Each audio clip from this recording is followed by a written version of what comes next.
इस स्टोरी की डिमांड हमारे सब्सक्राइबर जूही पासवान और संजू लखारा जी ने की थी। तो चलिए इस स्टोरी पर चलते हैं। हमारे धर्म ग्रंथों में बताया गया है कि पीपल का पेड़ हिंदू धर्म में काफी शुभ माना जाता है, जिस पर देवी देवता वास करते हैं। पीपल के पेड़ की पूजा करना भी काफी शुभ माना जाता है, पर कुछ धारणाओं के अनुसार पीपल के पेड़ को नेगेटिव एनर्जी से भी जोड़ दिया जाता है कि रात को पीपल के पेड़ के पास नहीं जाना चाहिए। रात को बुरी शक्तियों का प्रभाव पीपल के पेड़ से पड़ता है। एक तरफ तो हम पीपल के पेड़ को पूजते हैं और वहीं दूसरी तरफ बुरी शक्तियों का वास होना भी मानते हैं। सच क्या है ये तो शोध का विषय है। ये एपिसोड भी एक ऐसी ही पीपल के पेड़ की डायन के बारे में है, जिसका खौफ पूरे गांव पर इस कदर फैला था कि कोई भी रात तो क्या दिन में भी उस पेड़ के पास नहीं जाता था। पर आयशा ने उस डायन को आजाद कर दिया। अब आगे क्या होगा? वो डायन आयशा के साथ क्या करेगी? आखिर कौन है ये डायन जो 21 कुंवारी लड़कियों को मारना चाहती है? ये सब जानने के लिए देखिए दहशत, डर और खौफ से भरा ये पूरा वीडियो। एपिसोड की शुरुआत होती है और हम एक छोटी बच्ची को उस पीपल के पेड़ के पास खेलते हुए देखते हैं, और तभी उसकी नजर पीपल के पेड़ पर लगे कुछ फूलों पर पड़ती है। पर उन फूलों का उस पीपल के पेड़ पर लगना किसी अचंभे से कम नहीं था। और जैसे ही वो बच्ची उस पेड़ के पास जाने की कोशिश करती है कि तभी उसकी माँ उसे पकड़कर डांटने लगती है कि तुम इस पेड़ के पास क्या कर रही हो? तुम्हें मना किया था ना कि इस पेड़ के पास मत आना। जब कोई डायन आकर चिपकेगी तब समझ आएगा तुझे, चल यहाँ से। जिसके बाद स्टोरी प्रेजेंट में आ जाती है और हम आयशा और उसकी फैमिली को अपने गांव चतरा आते हुए देखते हैं। वो सभी अमेरिका में रहते थे और काफी समय बाद वो सभी अपने गांव आए थे, जहाँ सभी लोग एक दूसरे से मिलकर काफी खुश होते हैं। जहाँ आयशा भी अपनी चचेरी बहन रानी से मिलकर काफी खुश होती है। जहाँ रानी कहती है कि दीदी आपको फोटोग्राफी का काफी शौक है, तो चलो मैं आपको ऐसी ऐसी जगह लेकर जाऊंगी, ये आपको काफी मजा आएगा। पर आयशा की चाची कहती है कि देखो अंधेरा होने से पहले घर वापस आ जाना। ये गांव है, तुम्हारा शहर नहीं, यहाँ कुछ चीजों का ध्यान रखना पड़ता है। जिसके बाद दोनों घूमने के लिए निकल जाते हैं, जहाँ आयशा को भी काफी मजा आता है, जहाँ रानी भी कुछ फोटोज क्लिक करने लगती है। पर तभी मौसम भी अचानक से चेंज हो जाता है। ऐसा लग रहा था कि बारिश होने वाली है। तो रानी आयशा से कहती है कि दीदी आप यहीं रुकना, कहीं जाना मत, मैं अभी घर से छाता लेकर आती हूँ। और इसी बीच आयशा उस जंगल में थोड़ा आगे बढ़ती है और तभी उसकी नजर उस पीपल के पेड़ पर पड़ती है और उसे सफेद फूल भी दिखाई देते हैं।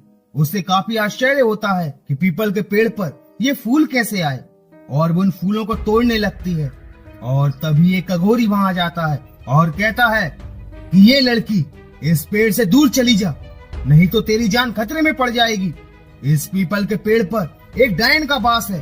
पर आयशा जो कि विदेश में पली बड़ी थी, वो उस अघोरी की बात नहीं मानती और हंसने लगती है और कहती है कि बाबा डायन से तो मुझे डर नहीं लगता, क्योंकि मेरे दोस्त तो मुझे खुद डायन कहकर बुलाते हैं।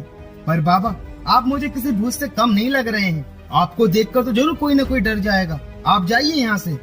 पर उस अघोरी की चेतावनी न मानकर आयशा ने काफी बड़ी गलती कर दी थी और वो अघोरी वहाँ से चला जाता है और आयशा उस पीपल के पेड़ पर लगे फूल को तोड़ लेती है।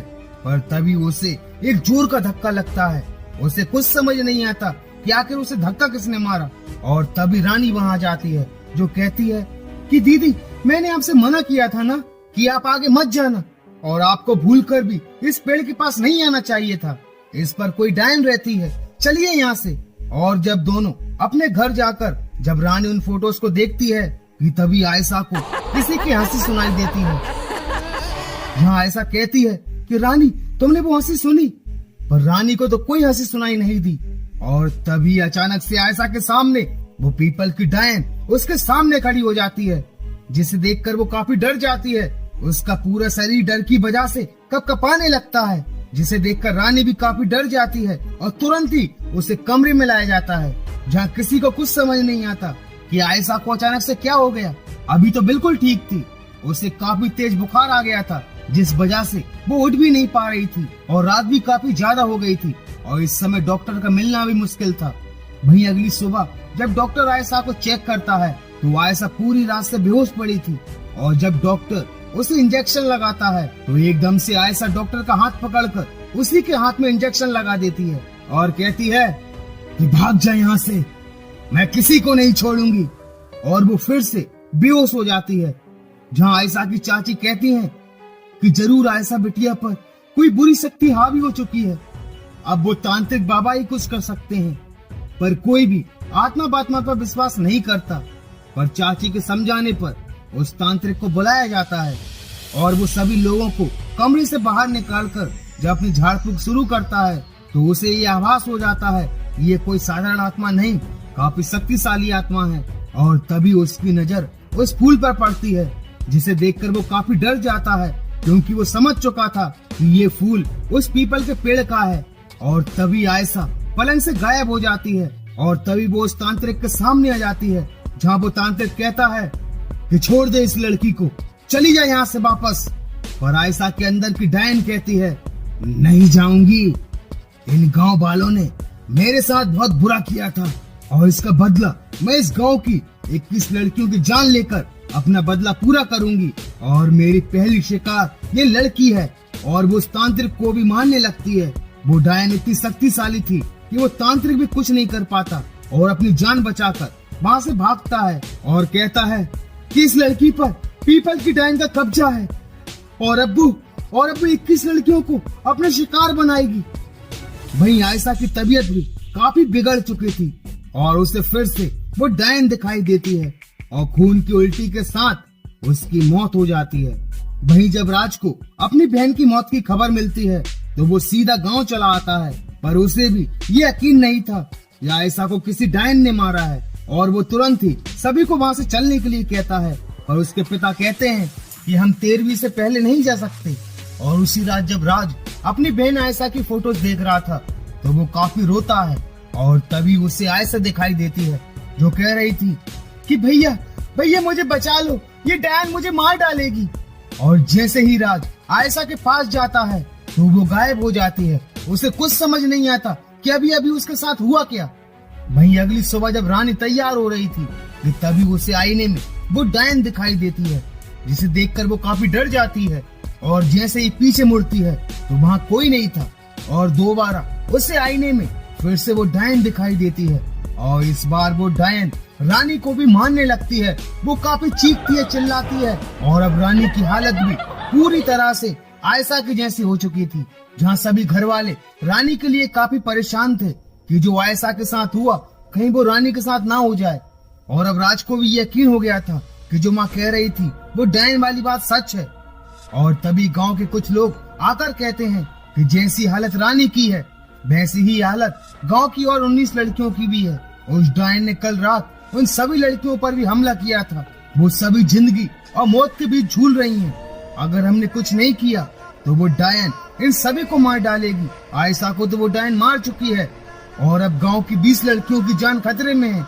जहाँ राज कहता है कि कोई तो रास्ता होगा उस डायन से छुटकारा पाने का।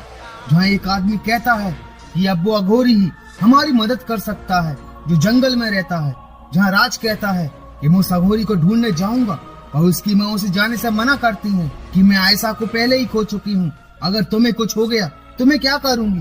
पर राज कहता है कि माँ मेरी जान से बढ़कर मेरी इन 20 बहनों की जान बचाना जरूरी है। मैं अपनी बहन को तो नहीं बचा सका पर मैं इन 20 बहनों को नहीं मरने दूंगा। और राज गांव के कुछ लोगों के साथ मिलकर उस जंगल में उस अघोरी को ढूंढने के लिए निकल जाता है, जहाँ वो डायन सभी को डराने लगती है, जिससे सभी लोग काफी डर जाते हैं कि हमें इतनी रात को यहाँ नहीं आना चाहिए था। पर राज सभी को समझाता है कि वो डायन तो यही चाहती है कि वो हमें डराए और हम उस अघोरी तक ना पहुँच पाए। हमारे पास आज ही की रात है, अपनी बहनों को बचाने के लिए डरो मत, आगे बढ़ो। और थोड़ा और दूर जाने पर वो डायन एक आदमी को मारने लगती है, जिसे देखकर सभी काफी डर जाते हैं। पर राज पवित्र गंगा जल उस डायन पर छिड़ककर अपनी साथी की जान बचाकर फिर से उस अघोरी को ढूंढने के लिए निकल जाते हैं। और काफी मुश्किल के बाद उन्हें वो अघोरी मिल जाता है, जहाँ वो अघोरी कहता है कि मैंने तुम्हारी बहन को रोकने की काफी कोशिश की थी पर उसने मेरी बात नहीं मानी और अब वो डायन 21 लड़कियों की बलि देना चाहती है। और यही हमें उस डायन के राज का पता चलता है। वो अघोरी कहता है कि उस डायन का नाम कोमिला था, जो खुद को जवान रखने के लिए काला जादू किया करती थी और वो 21 साल की कम उम्र की लड़कियों पर अपना काला जादू किया करती थी और उनकी बलि देकर उनकी आत्मा की शक्ति से खुद को जवान रखती थी। पर गांव वालों को इसका पता चल गया और सभी ने मिलकर उसे मारा और उसके घर के पास के पीपल के पेड़ से बांधकर उसे पीट पीट कर मार डाला और उसे उसी पेड़ के नीचे दफना दिया। उसका सही से अंतिम संस्कार न होने की वजह से और उसकी काली शक्तियों की वजह से वो डायन बन गई और इसी पीपल के पेड़ पर उसका वास हो गया और अब वो 21 लड़कियों की बलि देकर अपनी शक्तियों को दोबारा से हासिल करना चाहती है। उस डायन को रोकने का सिर्फ एक ही रास्ता है, यदि उसके कंकाल को अग्नि में जला दिया जाए तो वो डायन हमेशा हमेशा के लिए नष्ट हो जाएगी। और ये काम हमें सूर्योदय से पहले करना होगा। और सभी लोग उस पीपल के पेड़ के पास पहुँच जाते हैं, जहाँ वो डायन कहती है, इस बार तुम लोग मेरा कुछ नहीं बिगाड़ पाओगे। पहले तुम एक इंसान थी, तब तुमने मुझ पर काबू पा लिया, पर इस बार तुम्हारा सामना एक डायन से होने वाला है, जहाँ वो अघोरी सभी को सिद्ध की हुई हड्डियां देता है, जो उस डायन से सभी की रक्षा करेंगी। और सभी लोग पीपल के पेड़ के नीचे खोदकर उस कंकाल को ढूंढने लगते हैं, जहाँ वो डायन सभी को मारने की कोशिश करने लगती है। जहाँ राज अपनी सिद्ध हड्डी से उसे रोकने की कोशिश करता है, पर बाकी लोग उस डायन के डर से वहाँ से भाग जाते हैं। वहीं वो डायन राज के पीछे जाकर उसे धक्का दे देती है, जिससे वो हड्डी उसके हाथ से छूट जाती है और वो डायन राज को भी मारने लगती है। जहाँ अघोरी जाकर उसकी मदद करता है और राज से कंकाल ढूंढने के लिए कहता है, पर वो डायन उस अघोरी को भी पीछे से धक्का दे देती है और उसके हाथ से भी वो सिद्ध हड्डी छूट जाती है और वो डायन उस अघोरी को भी मारने लगती है। वहीं राज को उस डायन का कंकाल मिल जाता है, जहाँ वो अघोरी कहता है कि जल्दी से उस कंकाल को अग्नि के हवाले कर दो। और जैसे ही राज उस खोपड़ी को अग्नि में डालता है तो वो डायन जलने लगती है और पूरी तरह से नष्ट हो जाती है। और इस तरह रानी के साथ साथ बाकी 19 लड़कियों की जान भी बच जाती है। और इसी के साथ पीपल की डायन इस एपिसोड का भी दी एंड हो जाता है।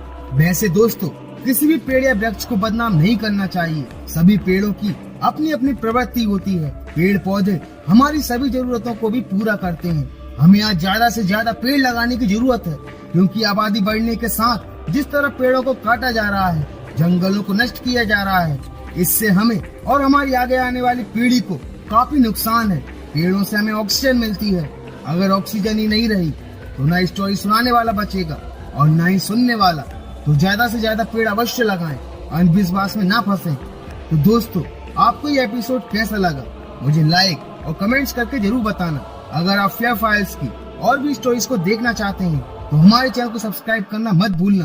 तो मिलते हैं फेयर फाइल्स की एक और दहशत भरी खौफनाक स्टोरी के साथ। And thank you so much for watching this video.